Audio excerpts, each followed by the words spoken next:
What's up, sports fans? What's up, world? You are now tuned into the world's greatest, MC Ron, and his co-host.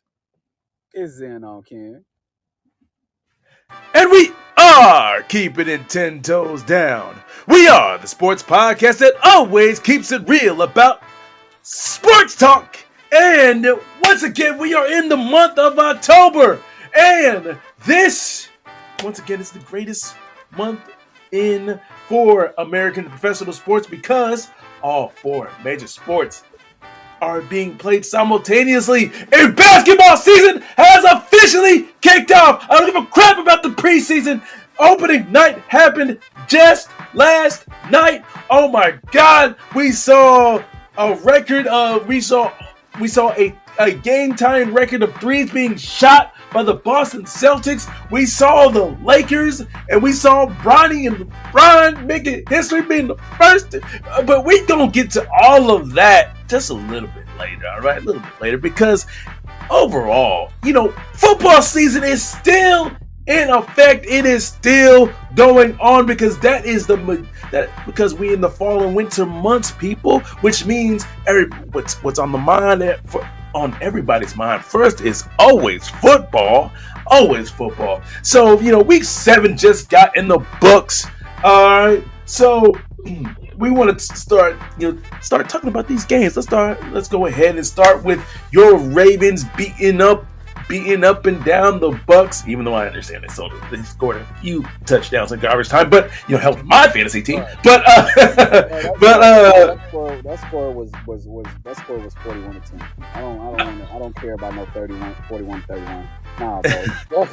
them points at the end did not count, bro. All of them came in after the 8-minute mark. Exactly. So if like I've been telling y'all, if y'all have not noticed, our defense has been giving up garbage time. I mean, obviously garbage time points, but I know that this time it's just garbage time points, but it's reminiscent to me of other times where we've given up leads and we've lost games. No bueno. What? Outside of all of that, did you see Lamar Jackson playing with the VVs in the mouth? That man was sparkling like a disco ball, bruh. Every time he shot, you know what? That's probably why he went off so crazy, because every time he shot, the defense got blinded. Yes. Put my shades on. Yeah. But yeah, bro. Shout out to Lamar, man. I think this is his 5th 5-touchdown game. Now coined the Jackson 5. We handing out Jackson. I want to be where you are. Sorry. The second time he's done that in Florida, because the first time was against Miami. But yeah, bro, Lamar went completely off. 5 touchdowns, no interceptions. I am learning, and he is now currently 23-1 versus the NFC, but I am currently reading now that he is 6-2 on Mondays. Which makes Mr. Monday Night? Which makes him Mr. Monday Night. That's yeah, bro. Like Lamar played so well that he had 5 touchdown passes. Mm-hmm. He had as many touchdown passes as he had incompletions in the game. The Ravens had 500 total yards of offense. I think this is the first time ever a team is averaging 250 passing yards and 200 rushing yards in a season. Averaging. Yeah, like it looks great, bro. Again, like I don't understand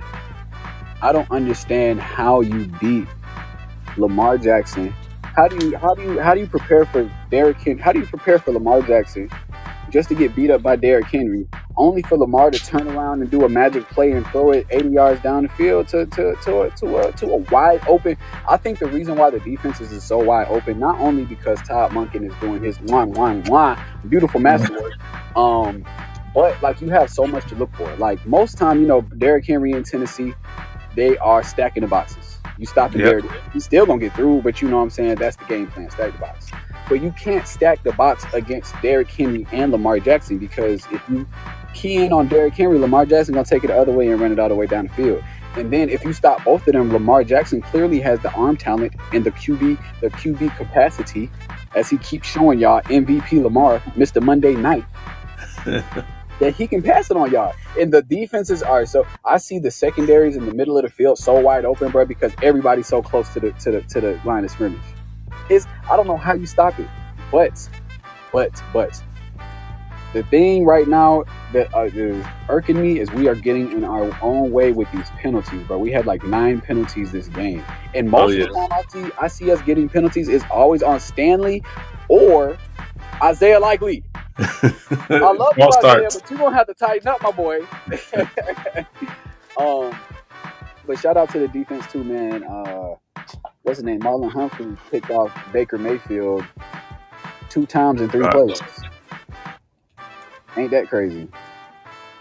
And then you have Mike Evans. Even though he got hurt that first half, he caught 100 touchdown. He caught his 100th career touchdown. And I think he's joining players like this off the top of my head, like T.O., Randy Moss, Jerry Rice, Marvin Harrison. There might be one more in there. I think that are the quickest to get 100 catches. I think in their first 11 seasons. So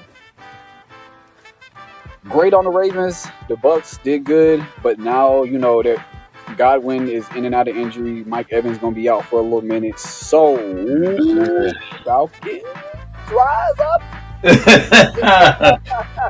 Yeah. Talk about it. But yes, definitely more on just a little bit about this game. Once again, Lamar Jackson proves once again to all of you doubters, the same people who called this man, oh, he's just a running back. This man had a Jackson 5, man. I mean, exactly. He had the Jackson 5, but he ain't no dancing machine. He's a quarterback machine. My boy, that's passing touchdowns, not rushing. That's passing. So any of them, exactly. Lamar Jackson can't throw. The reason why y'all saw Lamar. This is my last point, and I'm gonna let you have the complete story. And this is what I wanted to tell you in our pregame talk, right? Yeah. So the reason why we just saw Lamar Jackson his first up until a year ago, you know what I'm saying, kind of sputter all around the place. He's good at this, but not everything at once type thing. Yeah. It's not only because he didn't have any weapons around him, and every time he got weapons around him, they got hurt outside of Mark Andrews. You know what I'm saying? It's because Greg Roman was our offensive coordinator. And how do I know that? Because Todd Monken is coming in here, and Lamar Jackson is going off. I see Greg Roman going over there with Jim Harbaugh in the Chargers, and guess what? They just lost to the Arizona Cardinals. And they definitely don't have no receivers. Nah, man. This a new Jack. But go ahead. I'll let you at it. Yeah, definitely.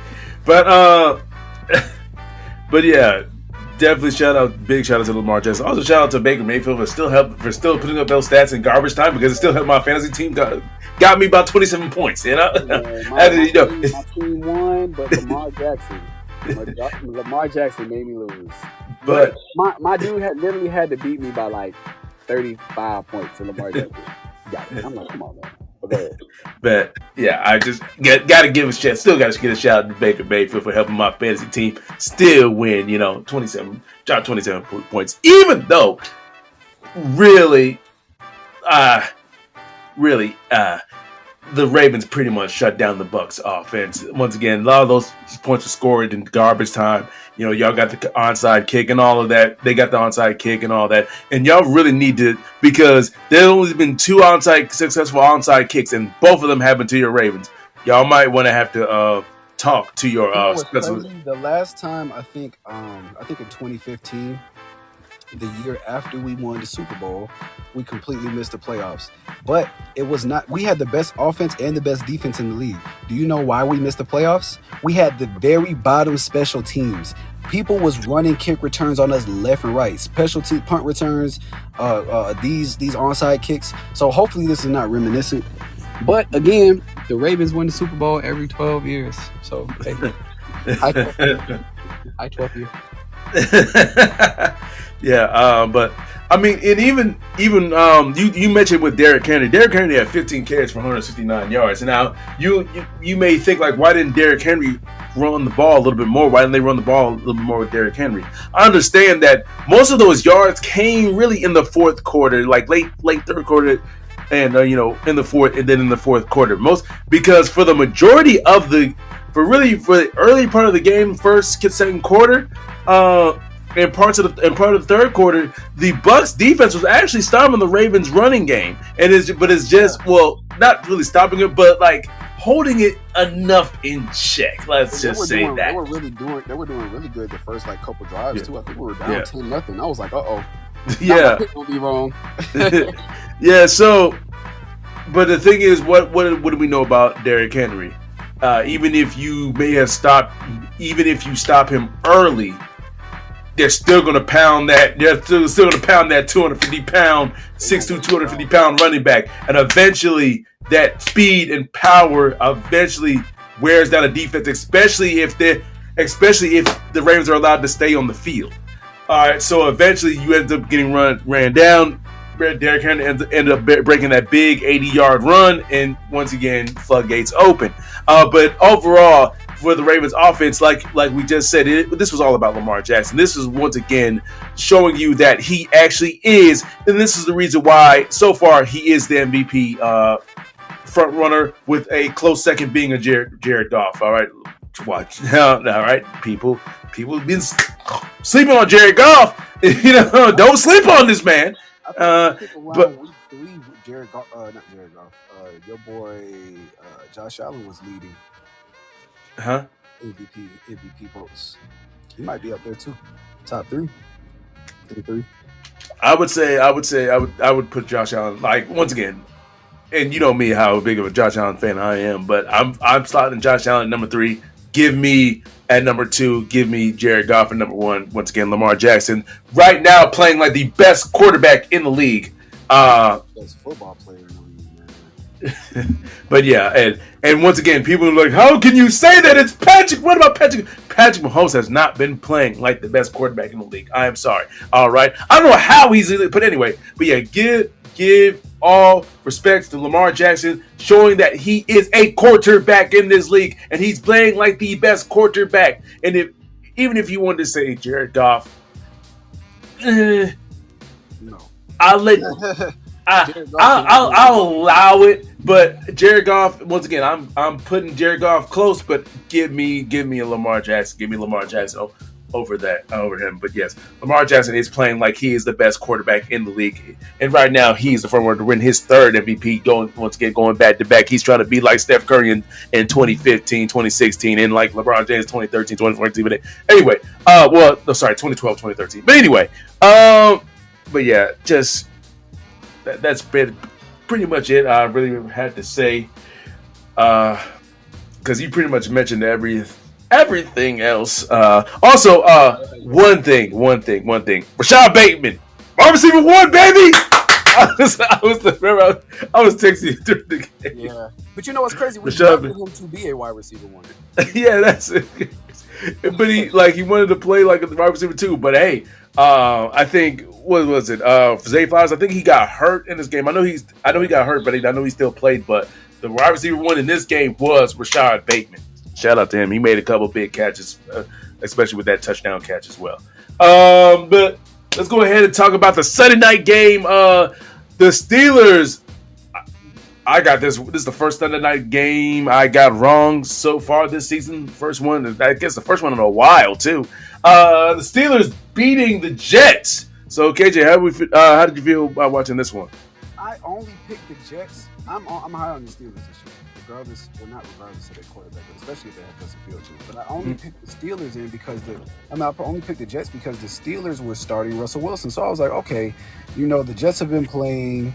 They're kind of desperate. They just brought in Aaron Rodgers' favorite target. He only had 3 catches of 30 yards, which is expected. This is like his first game back. You know what I'm saying? But This is Russell Wilson's first game starting. That was a big thing for me. And that man did great. He did great. He started off shaky though. He did start off very shaky. But like I said, this is his first game. I just thought he was going to be shaky enough for them to not to like barely lose. You know what I'm saying? Gotcha. But he shook that thing off the first quarter. And yeah, they went off. George Pickens made his receivers, as they do, George Pickens is known for making great catches, especially downfield catches. So, that was definitely going to help them out. So, but yeah, they shocked me, got me and 37 points at that. Yes. What? Okay. Yeah. Big shout out, definitely. Yes, because Russell Wilson was beginning that game really shaky. I'm talking about a simple short pass you threw it straight behind the receiver. I mean, honestly, he really didn't start like really, I say, cooking until, quote unquote cooking until like that deep pass to Pickens that honestly was underthrown, to be perfectly honest, but just, George Pickens made a fantabulous catch. But yeah. But after that, you can see like Russell Wilson really starting to kind of get into a little bit of a groove, a little bit. All right, so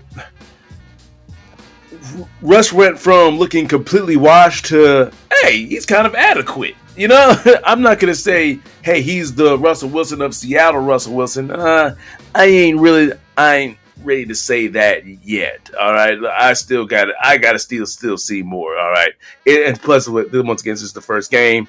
Honestly, what really shocked me were the Jets. I mean, I understand that Davante Adams is that first game back. However, I thought that I would see a little bit more from a Davante Adams. Breece Hall really kind of carried the whole receiving. Yeah, as he does. He carried the whole offense. Carries that offense. Yeah, I was going to say he really carries that offense usually. Yeah, so Breece Hall really just carried the whole freaking offense. For me, Aaron Rodgers still looked kind of shaky. I mean, it starts now. I believe a couple receivers did have a couple drops in that game, but even still, that's not 25, 22 points worth of catches though. Yeah. So also big shout out to Najee Harris getting 100 yards and a touchdown, because usually he actually played really well. Like usually when I watch Najee Harris, it's like, bro, this man like runs into like brick wall after brick wall, and then all of a sudden he gets like 115 yards, but after like 37 carries. So, but in this game, I feel like he was a lot more. This is one of the first games I've actually seen of Najee Harris in that he's actually a little bit more efficient when running the football. So, shout out to him there as well. But yeah, the really big thing. Also, shout out to that Steelers defense. They did. I think my man Joey Porter Jr. I think he had a pick on Aaron Rodgers, if I'm correct. You got to fact check me on that. But it's still got to give a shout out to him.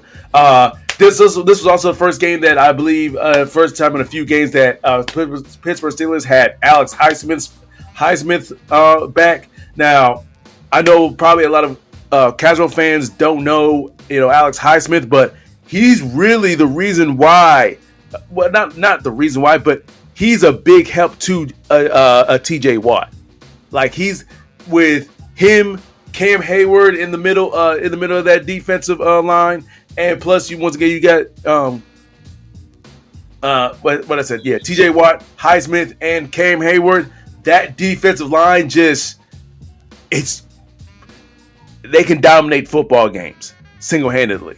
So yeah, them having him back once again with Cam Hayward, who's like really, in my opinion, been routinely one of the like more underrated defensive linemen in the league, because usually when you talk about best defense linemen in the league, he's usually a name that really doesn't, from my estimation, really does not come up, but he definitely needs to. But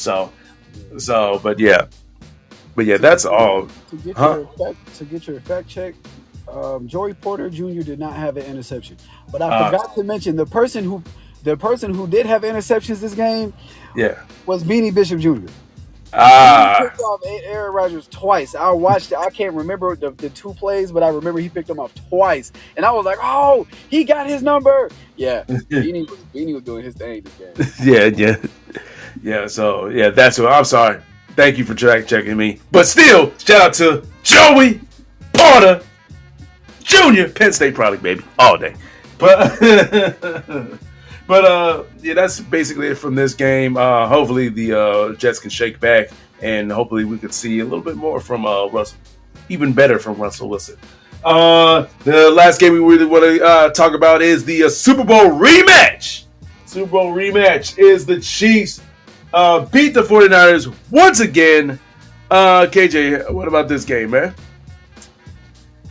I just have some faith in San Francisco that they were going to win at home. But one thing that we know about a Kyle Shanahan ran team, as offensively and defensively powered as they will be, and as deep as they can be, them boys are going to get injured.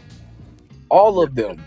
And once again, Brandon Ayuk is out for the season. Dang. You know what I'm saying? They just got Kittle back. Kittle been hurt. Hargrave been hurt. Who else been hurt? Oh, Christian McCaffrey is still hurt. Debo's been hurt. Some other players on their defense have been hurt too. But like, yeah, all their main players always get hurt.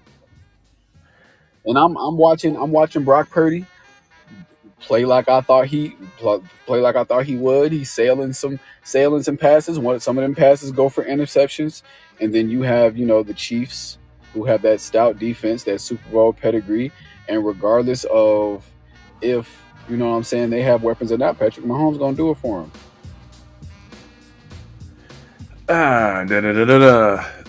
I'm not gonna give this victory to Patrick Mahomes once again. This was the Niners are injury bug. This was a gimme.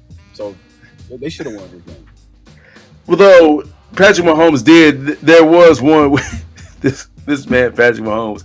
There was two runs. There was one where he got him to the red zone where he juked out the defender. I'm like, man, this man looked like a mini Lamar up in there.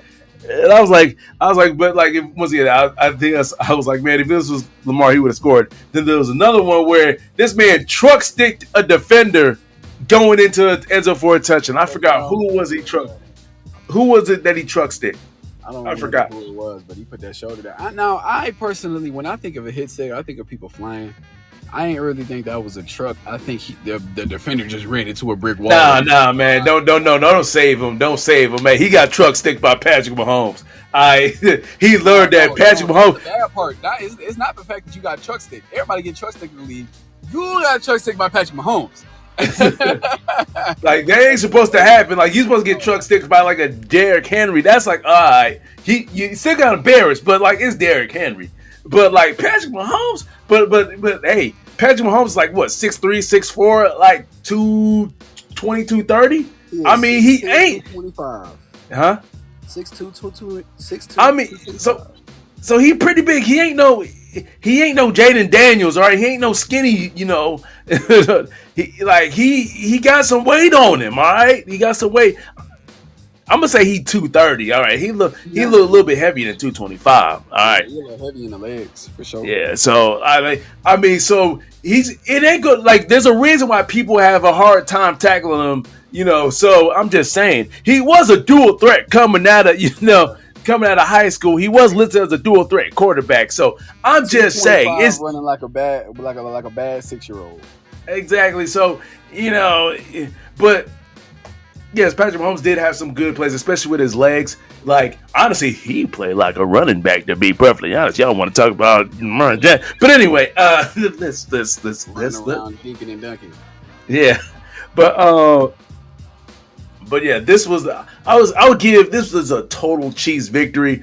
Andy Reid's able to find a way to scheme up some points for I think Kareem Hunt. He had a couple of rushing touchdowns. It was mainly a total team victory. Once again, big shout out to that Chiefs defense, which still remains the best part of their team, because they have yet to, honestly, going from last season They have yet to allow, and it was it last season, including the postseason, they have yet to allow a team to score 30.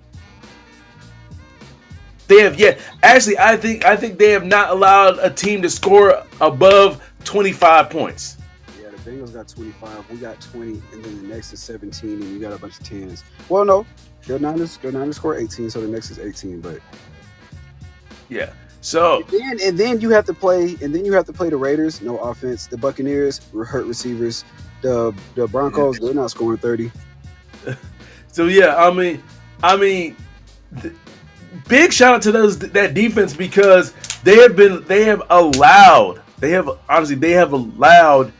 Patrick Mahomes to be a lesser, really a way lesser version of himself.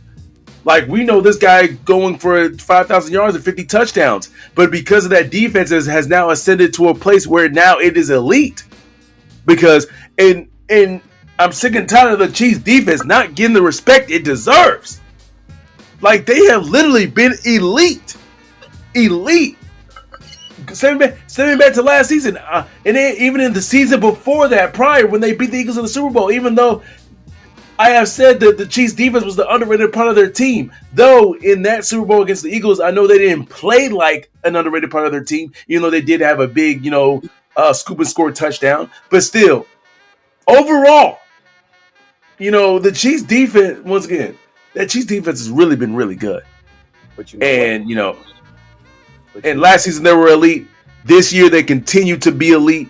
And once again, the season before they were very good. They were good to very good. But yeah, shouts out. I'm going to give the biggest shouts out once again to the Chiefs defense because y'all not going to get the respect y'all deserve. Y'all not going to get the shout outs that y'all deserve. But I'm going to give it to you right here on this podcast because y'all deserved it. Because it's not always about Patrick Mahomes. Because once again, people are going to say Patrick Mahomes does it again. What? So you're telling me if the 49ers offense was actually humming like it should be without all those injuries, that the Chiefs would have won that game? Hell no.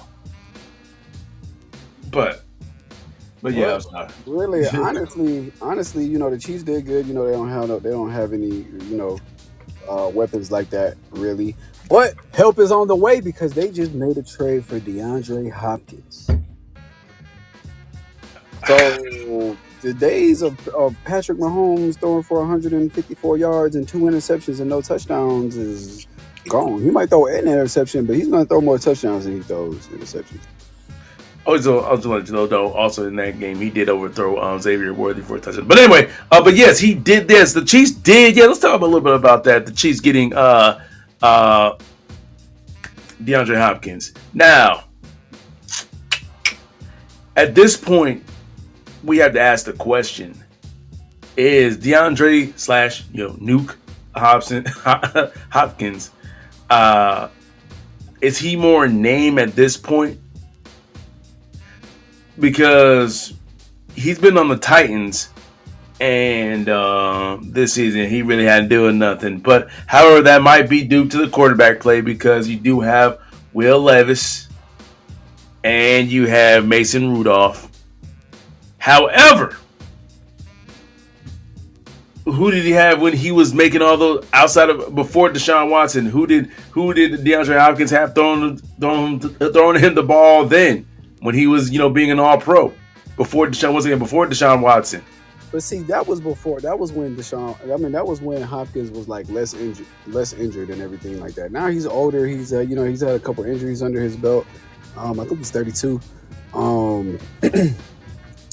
But I mean, I'm gonna see a bit of an uptick in him because he has been in Tennessee for a long time. He ain't really been hurt in Tennessee like that, so he's been a little healthier. So he's finna go and bring some veteran wide receiver leadership to a team with a veteran quarterback, a veteran head coach that needs wide receiver help and leadership. I ain't gonna say he gonna get all them yards, but he gonna get them touchdowns. Patrick Mahomes gonna scamper. He gonna scamper and do his little dink and dunks for like 80 yards, and then boom, 20-yard touchdown to hop, 10-yard touchdown to hop, 1-yard touchdown to hop.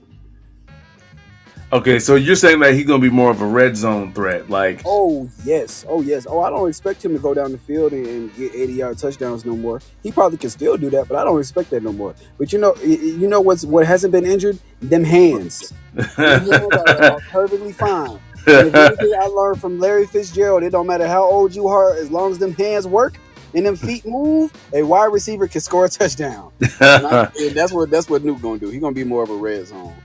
Just like Derrick Henry, we're not expecting him to be our offense. We want him to close games. Nope. They just need help. Well, we'll see. We'll definitely see. I definitely can see that him being more of the red zone threat, like him having like him having like 5 catches for 50 yards, but like 3 touchdowns, like something like that. I would say a regular day for him could be like 3 catches, 20 yards, 2 touchdowns. Yeah, that's realistic. I can see that. I can. A touchdown. You know what I'm saying? It's anywhere in that ballpark. That's what I want out of him. Anything else? Oh, that's you got great. Yeah, no problem. But yeah, once again we'll see. But we're going straight into week 8. Week 8 because week 8 of the NFL season is beginning, and once again, kind of began off with a bang. With Nuke Hopkins being traded, but yeah, we're gonna begin the week like we always do with our weekly pick 6. We got 6 games up on the docket, and we're gonna begin with the Thursday night game, which is the Vikings at the Rams. So, KJ, who do you got? I'm going with the Vikings. I am going with the Vikings. I'm not really afraid of the Rams no more. I still love Matthew Stafford, but the Rams ain't it.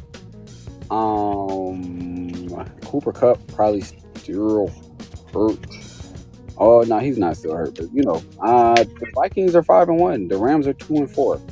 The Vikings if the Vikings were 6-1, I would go for the Rams, but they're 5-1. They got their loss out the way, so they finna recoup. Yeah, I think the Rams are another team that has some injuries. I think Puka Nakua though is still hurt for them. Yeah. They're another. The Rams are always a team that, as I said this morning, they're a hard team to figure out. Teams, bro, they always get hurt. Any team by water, the Dolphins, the Niners, the Rams. When Vegas was by, they was always hurt too. But yeah, let me give the Vikings 21-16. Though I think this game's gonna be a lot closer than people expect. However, I still think the Vikings are gonna pull this one out. The next game we're gonna go ahead and select is the Sunday night game. That team in Dallas, the Cowgirls, at the 49ers.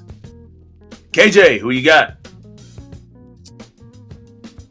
I gotta go with the Cowboys. I have to go with the Cowboys. The 49ers are decimated. I understand Mason is doing good, but Ayuk is hurt.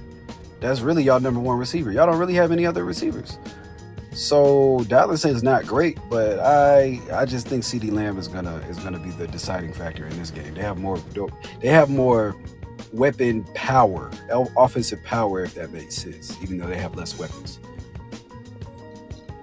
On this podcast, I will not. Well, I have picked the Cowgirls in the past before, but you say all that. I just have a strong feeling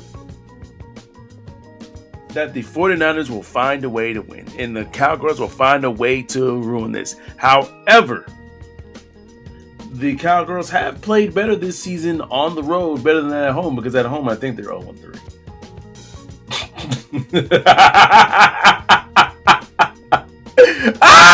But okay, so oh yes, okay, sorry. 0-3 at home. So, yeah, the 49ers are. Let me go ahead and agree with you, KJ. I'm going to go ahead and just turn this around. And yes, I did have the 49ers winning, but I'm too many injuries on the 49ers. There's too many. And even though I think the Cowgirls also have some injuries, but I just think Yeah, and Brock Purdy is not looking like the Brock Purdy With of last year. like every quarterback does with weapons. Yeah, exactly. People. So, but yeah, give me the Cowgirls in a close one, though. I think the 49ers are going to keep it close, but give me the Cowgirls in a close one, 24-20. All right, that is my official pick. Hopefully, I jinx it. But anyway, the next game we're going to go ahead and choose is the New York Giants, that for some reason still thinks Daniel Jones is a starting quarterback.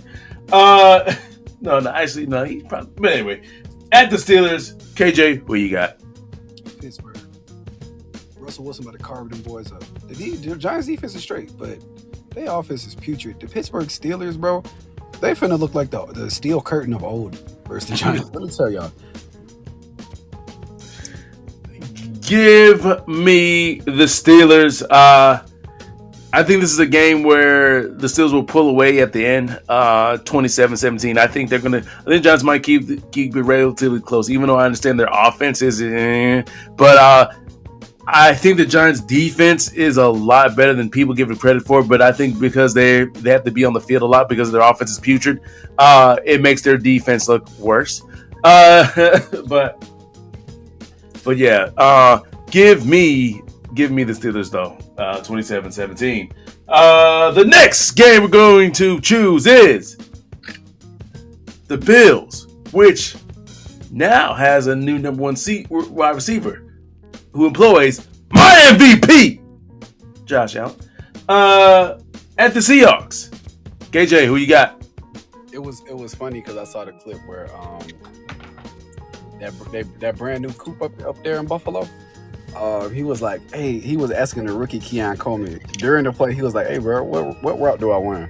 And Keon Coleman just pointed straight. That man ran straight and ran for a touchdown. I was like, bro, what? So yeah, give me the Bills. Give me the Bills. Josh Allen finally got a number one, so we're finna see the Bills look like the Bills. You know, major setback. It's the major comeback season for my MVP, Josh mother freaking Allen. Yes, Lamar Jackson may be number one in the MVP race. So right now, 5 weeks, it's going to be different because he's coming for you, Lamar. Josh Allen is coming for you. Major setback to a major comeback. Give me. All these receivers moving just to stop a running quarterback. That's crazy. A throwing running back, excuse me. But go ahead, give me a pick. Give it Bills. And a close one, though. This is going to be a close one, all right? Geno Smith is leading the league in passing, which was, for those of you who are fans of Geno Smith, during his college days, I think he had a year where he led the league and led the college football in passing. So that, if you were a fan of Geno Smith, then, you'd probably, oh, yeah, that tracks. But, to see where his career has, you started to now, he's leading the league in passing yards. It's just, see what happens when you go to a competent, see what happens when a talented quarterback goes to a competent organization. They end up, oh, look at that. They end up being pretty good. Anyway, not saying Geno Smith's a world beater, but anyway, Bills 30-28. Sorry, getting completely off track right there. That's on brand for me. The next game we're going to go ahead and select is the Falcons at the Bucks. KJ, who you got? I got the Falcons. Just like I said. What's their phrase? Rise up? Yeah. Whatever their phrase is. They finna rise up because the Bucks, even though, well, we remember last time that they played, I think Kirko threw for like 500 in an overtime game. It's not going to go to overtime. Kirko ain't going to throw for 500, but Baker Mayfield without Mike Evans and Chris Godwin is not going to beat the Falcons. Especially with their improved defense. So I'm going with ATL, and I hope that they will improve my winning streak of picking them. On this podcast, KJ, you've been getting the golden rule. Never pick the Falcons. Every single time I pick the Falcons, they have failed me. This is why we came up with the rule. This is why I came up with my rule. But guess what? I'm a rule breaker today. Give me the Falcons! Oh! All right, this is the last. I'm gonna be pissed. I'm gonna break my rule. I'm gonna break it. Falcons. This gonna be if y'all lose, this gonna be the last time I ever break the rule. Hopefully. Yeah, I'm a rule breaker today. Give me the Falcons in a close one, 27-24, because for some reason I feel like the Falcons should win this by double digits, but I feel like the Falcons are going to Falcon and keep it close when they should. The last game we're going to go ahead and predict: the Eagles at the Bengals. This sneakily might be the best game of the week. But who you got, KJ? Give me the fighting T. Higgins. I don't care about Joe Burrow no more. Well, I do. I love Joe. Hey, Joey B, you my boy. But I don't care about Joe Burrow. I don't care about Jamar Chase. It's T. Higgins for me. And I understand that Philly is good, and the defense, the Bengals defense is bad. But that Philly defense is bad, and this is gonna be an offensive. This is gonna be an offensive power. I would hope. I'm going for the Bengals at home, and I would hope that T. Higgins gets like 2 touchdowns. Jamar Chase gonna get like 150 yards. We know he's gonna do that thing. But this gonna be the T. Higgins show. Because they're gonna carve that secondary up. I can't wait. We're gonna have some bird tonight. Give me fly Eagles fly. Give me the Eagles. 32-27. I think once again, this is probably going to be the game of the week. It's going to be a close one. It's going to be a good one. Both defenses are suspect, so it's going to be whichever quarterback has the ball last. Or in my case, I think what's going to happen is that I think Philly is going to have the lead and basically run out the clock. So, but yeah. That's all for the weekly pick six, all right? But that's not. So hopefully, oh wait, I forgot. I'm not trying to go 6-0 anymore. I don't care anymore. I stopped caring about it. I've given up on that dream. But I'm still pulling for it. But it is what it is. I'm not going to try anymore. But that's not all what happened in football. All right. I know we talked about the NFL, but a little bit of college football news. UGA beat the number 1 ranked team in the nation, Texas Longhorns. They didn't just beat them. All right, I understand Texas got a little score on it, but basically UGA dominated the whole entire game. All right, Texas got dominated, and like it was like UGA showed them like, hey, yeah, y'all are good. Yeah, y'all think y'all good. Y'all think y'all an SEC team. No, you're not an SEC team until you beat us. We're the standard bearer here in the SEC now. Now that we see what happened with Alabama and Nick Saban and all that. But yeah, it just that game was like, yeah, but also boggles the mind. Like, why did UJ lose to Alabama? Because if that UJ team showed up against Alabama, they would have destroyed Alabama. because Alabama showed up and showed out that game. It was going on all cylinders. But they lost this week too. To Tennessee, I think. Which would make it the second team in Tennessee that they lost to. They lost to Tennessee. But they also lost to Vanderbilt. But with Georgia, like just look at these stats. Read these. Carson Beck goes 23 for 41 for 175 yards, 3 interceptions, and no touchdowns. Right? Quinn Ewers goes for 25 for 43, 220 yards for 2 touchdowns and an interception. Yet Georgia wins 30-15. What? If you look at the stat, this is why they say numbers don't lie, but numbers don't lie, but they only tell narratives that you want to tell. So if you were to look at the stat box, You would think that Texas won this game, but they didn't. No. Georgia won, and it's cool. You know why? Because for me, I see 3 big teams in the top 4. I see Oregon at number 1, Penn State at number 3, and Ohio State at number 4.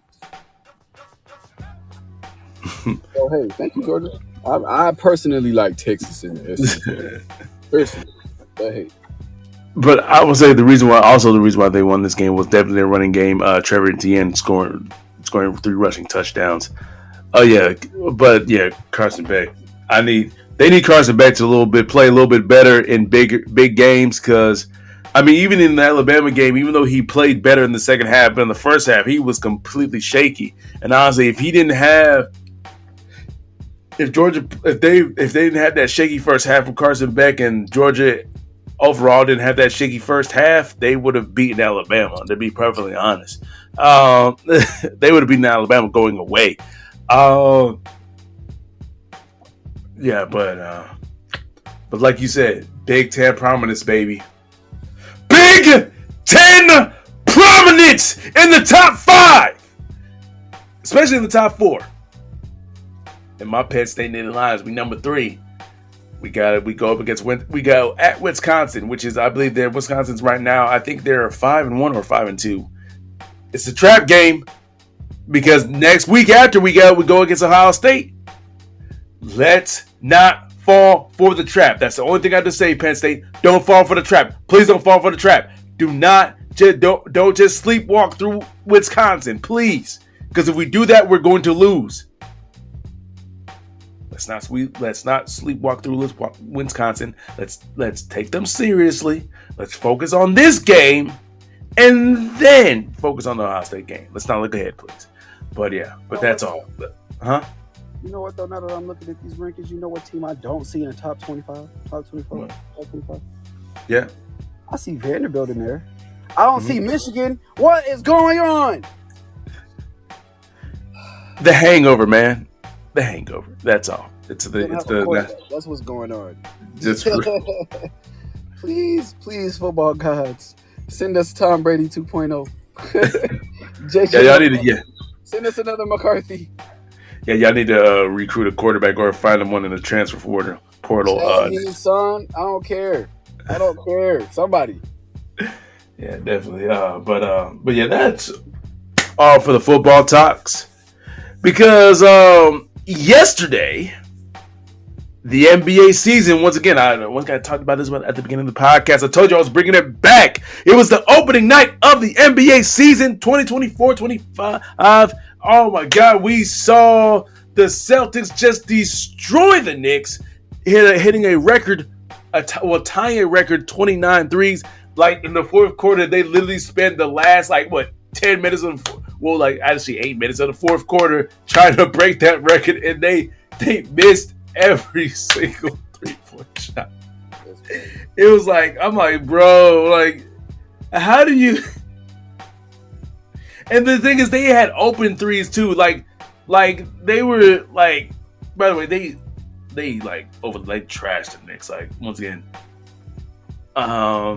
Jason Tatum showing that, playing with a chip on his shoulder. So does Jaylen Brown. Both of those two are still. You can see that they're still playing with that chip on their shoulder, even though they just won a championship. They just got a ring, and they're playing they're still playing like they ain't got no rings, and that's what I want to see. But that's because I think Jaylen Brown was feeling slighted not being on Team USA, and Jason Tatum was feeling slighted that he was on Team USA, was relegated to being Derek White's water boy. But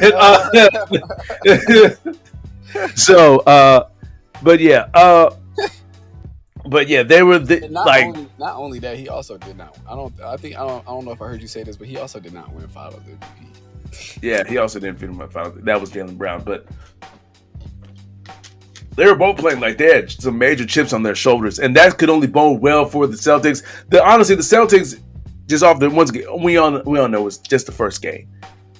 They played as good as we thought they were going to play. Actually, probably maybe even better.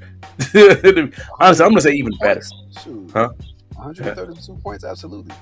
Yeah, so we see the Celtics are still the Celtics once again with Jaylen Brown, Jason Tatum. They still got Derek White, which is honestly probably, I wouldn't say the most underrated player in the league, but we know how good he is. Like, this man is borderline, I'm not going to say all NBA level good, but he's probably he's definitely all-star level good. I would say that.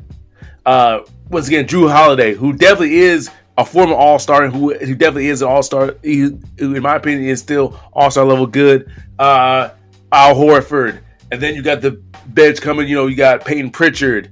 You got brains going. And also added to the fact that Kristaps Porzingis was still hurt and didn't even play this game. But they won the finals without him. I think he only played a little bit of game 1 or something like that. Got hurt. Or game True. 2. It really what it is for the Celtics is they brought back their championship caliber team, and it's not a fluky. Yeah. It's not a fluky caliber team because they went up against the Warriors too. So like they're a championship caliber team, and they, especially in the East, they are expected to go to the finals every year. And they were just to me they were playing a team who just put in some new pieces. They did really good last year, but they were injured. Players were getting bounced in and out of the lineup and everything. Like, come on, they're playing players like Huck Porty. What? Who is that? But yeah, you know what I'm saying. So it was game 1. The Celtics, got their rings and everything like that. They showed why they were the NBA champions. And the Knicks are getting it together. Karl Anthony Towns was looking like he was fluttering around to me. I don't know. I mean, Karl Anthony Towns did play pretty good. Mikal Bridges shot better in the first half. In the second half, they did in the first half because this man couldn't buy a bucket in the first half. Like, I'm talking Brick City. Brunson played well. I mean, it just honestly the Knicks and even McBride. I think that was it. Numbers. Like, this man was coming off the bench. McBride was playing. I was like, is that Kelly Oubre? When did they get Kelly Oubre? And I said, no, his last name is McBride. Okay. Yeah, this man was like, he couldn't. This man come off the bench, could not miss. But it was just, the Celtics was just a whole hell of a lot better. Like you said, they returned. I think it was said like they returned 13 of their 15, or like they basically returned like a good 80 to 90% of their championship roster, and that just bodes scary hours for the rest of the league, because we know like one thing that keeps teams just in professional sports period, one thing that keeps teams from repeating is the lack of continuity. Like, this team, like this player like leaves, the certain key players start leaving. All right, there's a reason why the Denver didn't repeat as champions, because they had a couple key pieces leave. All right, so the fact that you still have all your key pieces, really all your key pieces of your championship team. Oh, we might be seeing a Boston repeat, to be perfectly honest, and I would not be surprised if we're saying, the Boston Celtics won the championship again. All right, so the second game we want to talk about really quickly before we get into our the second part of the preview is the Lakers beating the Wolves. The Lakers lost 6 straight opening night games and finally broke that streak, which for me is a good omen. All right, it looks like they ain't gonna be same old maybe, but yeah, KJ, how did you feel about this game? I mean, hey, the word of the day is continuity. The Lakers brought their entire team back. The only thing that they had different was Dalton Connect and Bronny James. You know what I'm saying? Connect 4. What'd you say? I said Connect 4. Connect 4. Trying to connect to the future, y'all. But I mean, the highlight of the Lakers shoot was Anthony Davis going off for 36 and 16. This is the Anthony Davis we can see on a nightly basis. But Anthony Davis, just like as last year, I am on your neck still until I see it again.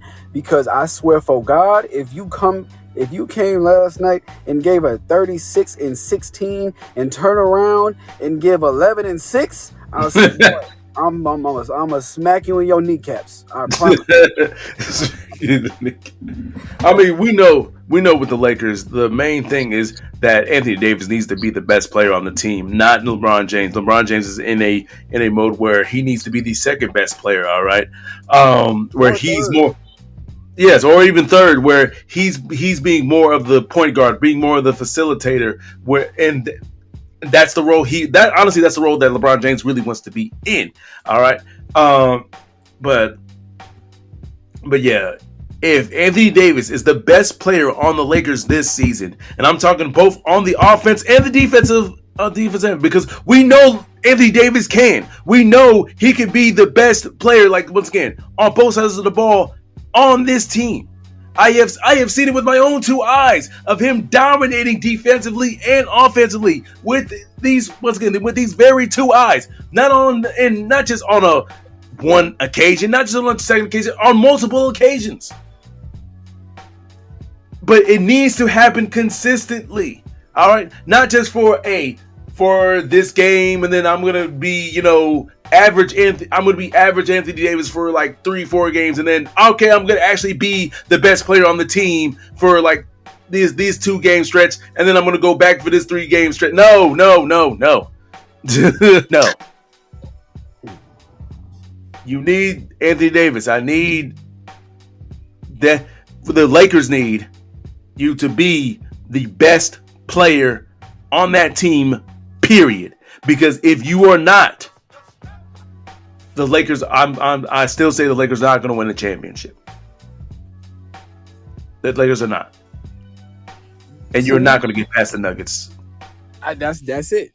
To me, the Lakers have shown that they can beat every team in the league other than the Denver Nuggets. So if they don't have to play the Denver Nuggets, or if the Denver Nuggets are taking a back step and the Lakers are being more consistent, solid, and better, they probably will beat them, or they probably will get pretty far. But I am very interested in seeing Russell Westbrook and the Joker. Yep. Also, once again, got to give a quick shout out to Bronny James and LeBron coming in on the floor together, the first father and son duo to ever do it. And I know this hating people are getting so angry, like, oh, nepotism, all that, like nepotism in professional sports, and then in real life does not happen. All right, people, all right, because there's the reason why the Thanasis Antetokounmpo still has a job in the NBA and still on the Bucks. All right, so, but yeah. Brunson is in New York. Yep, that's the reason why Jalen Brunson's got into New York. His daddy's Rick Brunson's coach.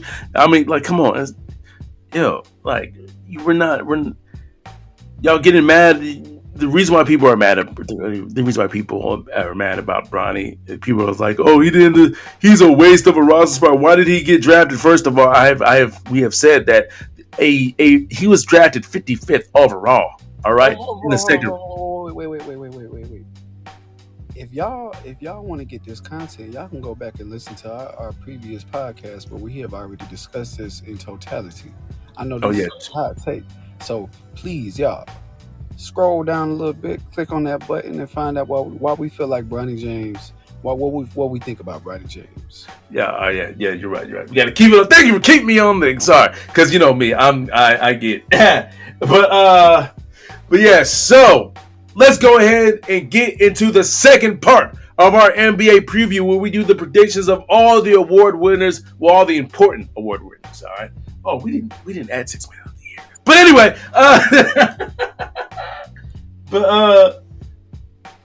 But yeah. So we're gonna predict who do we think is gonna be MVP, Defensive Player of the Year, Most Improved Player, Rookie of the Year, Coach of the Year. And maybe 6 Man. We forgot to discuss that before the podcast, but it's okay. But yeah, so KJ, I'm gonna allow you to go first. Right. Predict all your award winners. So, let's start off.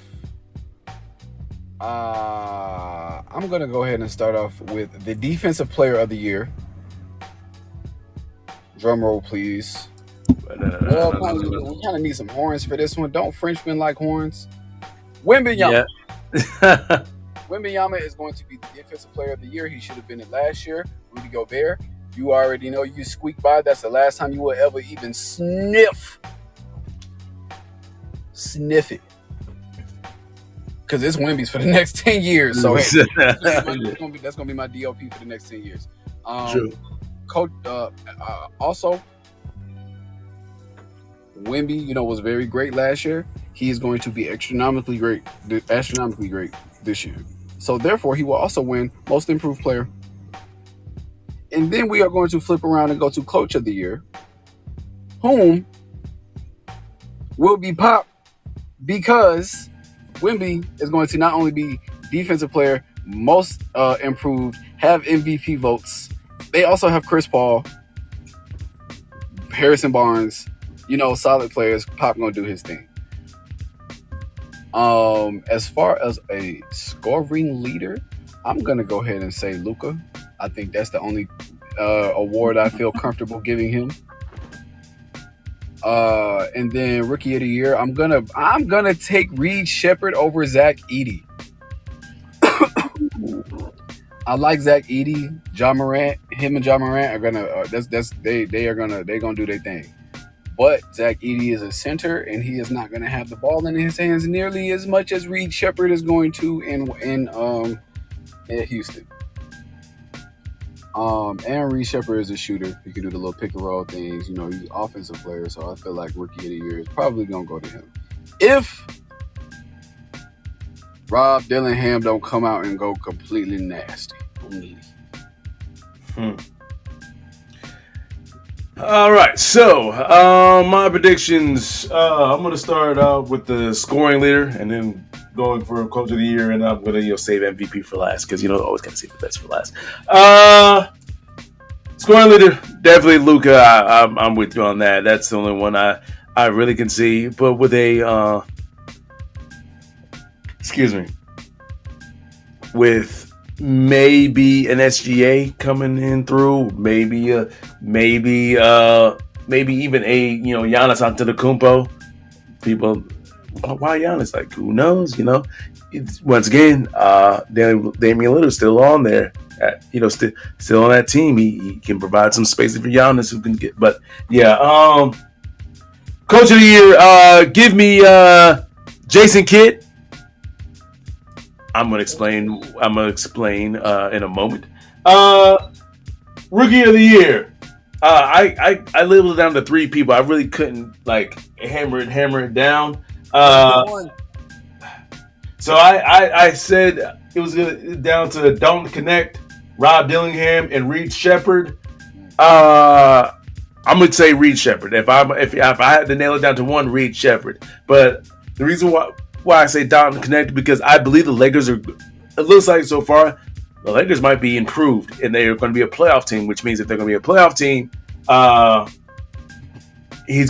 Dalton Connect's going to get a lot of shine, especially once again next to the face of the league, that's still the face of the league, which is LeBron James, the most popular player in the league and all that. So, all that gravity, all that attention is going to, once again, draw Dalton Connect. Also being part of the marquee franchise of the NBA, which is the Lakers it's not the Celtics are the second marquee franchise. I know Celtics fans are going to be like, well, we have 18 championships. What? No, I understand. Y'all are the second most marquee franchise. It's the Lakers, then y'all. All right. Sorry. It's because it's in LA, it's in Hollywood. That's why. But anyway, But yeah, if I had to really, really nail it down to give me Reed Shepherd, most improved player. I know the obvious choice is Wemby, but I had 2 choices, the less obvious choices. Because usually what the NBA does is go with a player that's already really good, and then hey, he had a star type of jump, so that's what they usually go with. But I wanted to think of 2 guys who are who one guy who probably will have a star-like jump, who can have a, who I believe has the ability to have a star-like jump, and another guy who has the ability to really go from he has a lot of talent to he's a really, really good basketball player. The first person was Emmanuel Quickly. That's a guy I can see who's a good player right now, who's a solid good player right now, I can see having a star-like jump. All right. The second person, and you're gonna like this, KJ, is Jaden Ivey. Yeah. Jaden Ivey. But if I have to choose between the two, I'm leaning more towards Emmanuel Quickly because of the Raptors, because of that organization. But I really want Jaden Ivey to pop off. Like I said, of all the players on your Pistons team, I have become a huge fan of his, especially like I said, when I started watching y'all's games, and I started just looking at Jaden Ivey. I'm like, this guy has the ability, has a star level ability. Would you not say that? Absolutely. Yeah. Absolutely. Jaden Ivey is probably one of my is I don't want to say this, but Jaden Ivey is my favorite Piston. Yeah.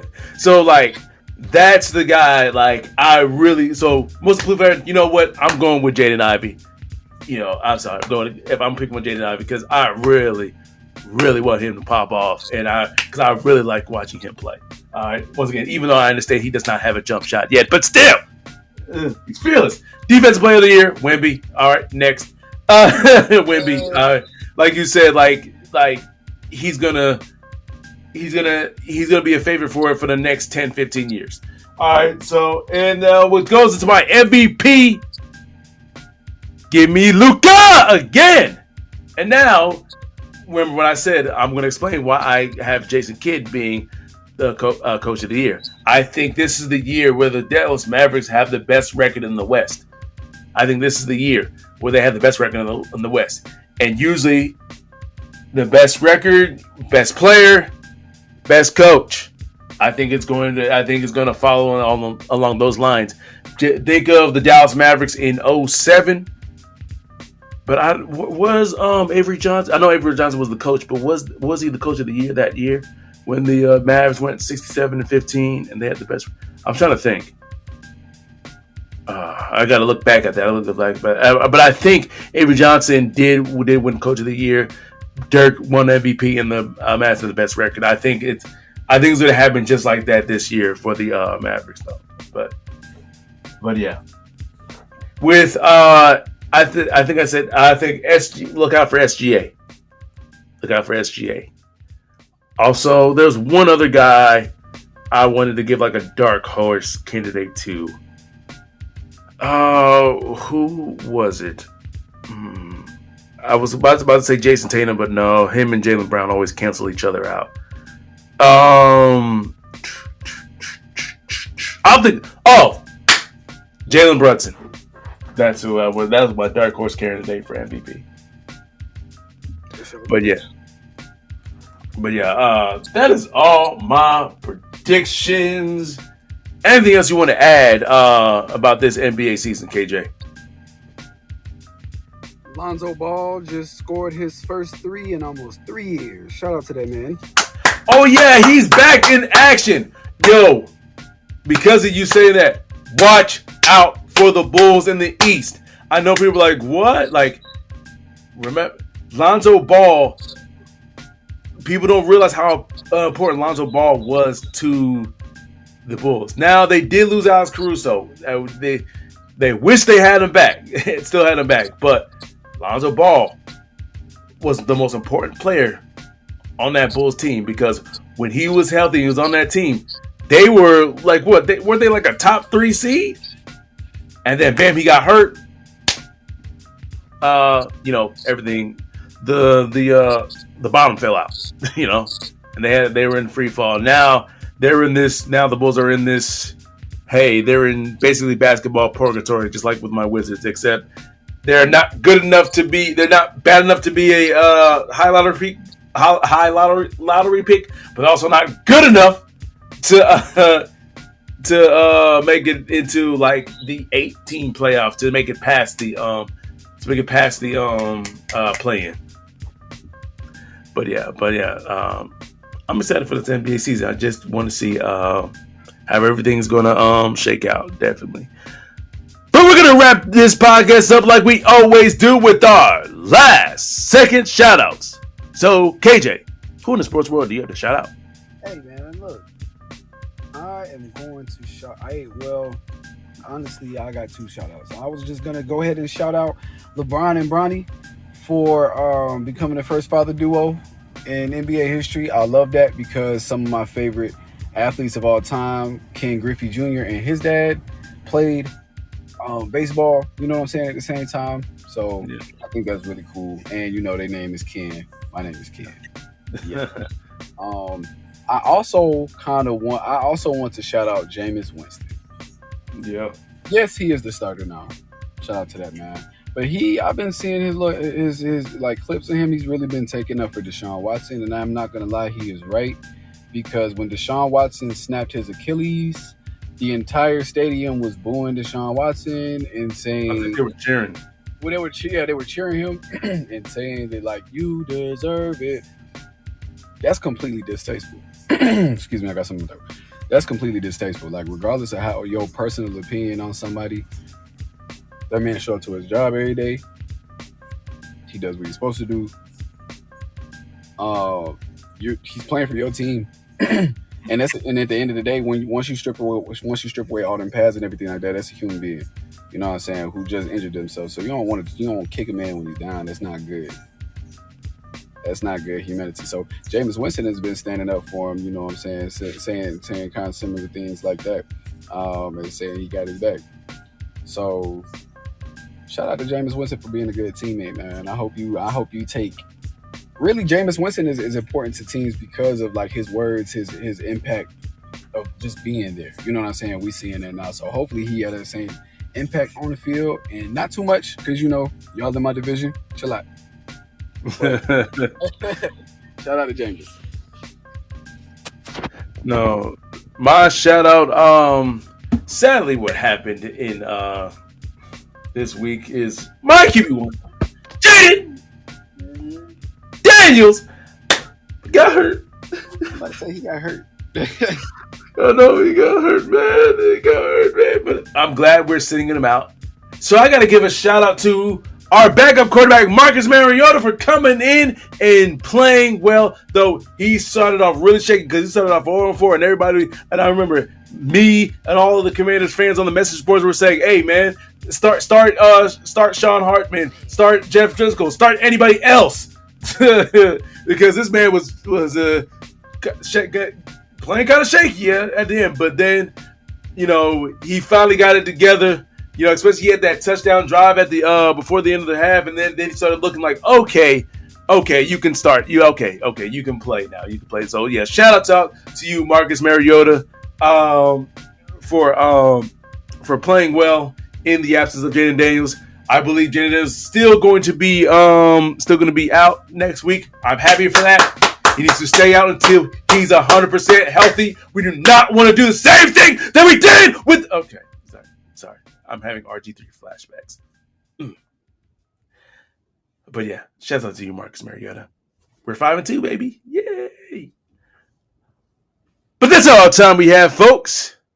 I am MC Ron with his co-host. This Cam. And we are keeping it 10 toes down, ladies and gentlemen. If you want to be on the podcast and talk your sports stuff with the best in the business, that is me and my co-host KJ.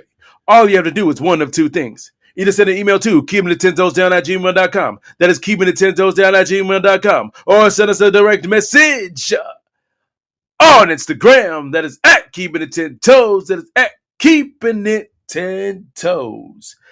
Basketball is playing. Got the World Series. I think the World Series is up. Is not right now, right? The division series. The championship series. Shout out to the World Series because they are starting on Friday, and it is the Yankees versus the Dodgers.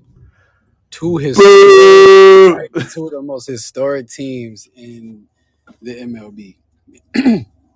And you got players like Otani and Mookie Betts and Aaron Judge and all them players. Man, they finna have. I feel like the MLB like set this one up, man. But anyway, I feel like they rigged this so then they can.